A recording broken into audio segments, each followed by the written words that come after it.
Bismillahirrahmanirrahim. Assalamualaikum warahmatullahi wabarakatuh. Semalam kita telah melihat tentang Safa dan Marwah. Tapi kali ini kita sedang berada di Jabal Thur, satu lokasi penting dalam pengkisahan sirah Nabi SAW. Para sejarawan tidak pernah tertinggal untuk menulis titik paling penting dalam sirah Nabi ini. Kerana di sinilah titik bermulanya kejayaan hijrah baginda Nabi SAW. Di sini bermula ceritanya.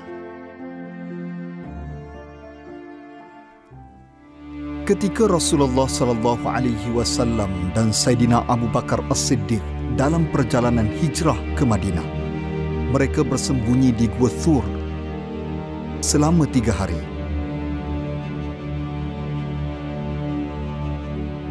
Bagi mengelakkan dikejar oleh kaum Quraisy yang ingin membunuh baginda. Kaum Quraisy begitu marah dengan penghijrahan Nabi SAW.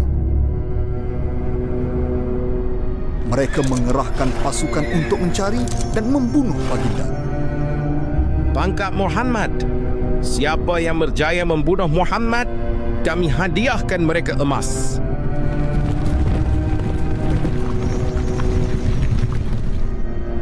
Beberapa orang Quraisy akhirnya sampai di pintu gua, tempat Nabi dan Saidina Abu Bakar bersembunyi. Ketika itu, Abu Bakar merasa cemas dan berbisik kepada Nabi.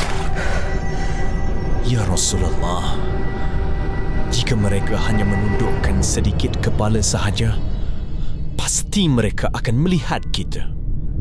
Namun Rasulullah SAW dengan penuh keyakinan menjawab, "Wahai Abu Bakar, jangan bersedih. Sesungguhnya Allah bersama kita." Alhamdulillah, selepas 3 hari berlindung di Jabal Thur,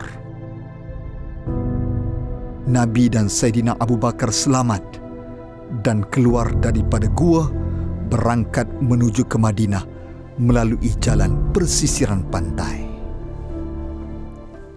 Allah Subhanahu wa taala berfirman dalam surah At-Taubah ayat 40, "Illa tansuruhu nasarahullah." Jika kamu tidak membantu Nabi Muhammad SAW, pasti Allah akan membantunya. Apa yang boleh kita pelajari daripada titik penting di Jabal Thur ini adalah untuk melihat bagaimana Allah Subhanahu wa taala mengajar kita semua supaya mengatur strategi dalam merancang apa-apa tindakan yang perlu kita lakukan. Apa yang Allah Subhanahu wa taala nak ajar kepada kita dalam titik penting Jabal Thur ini?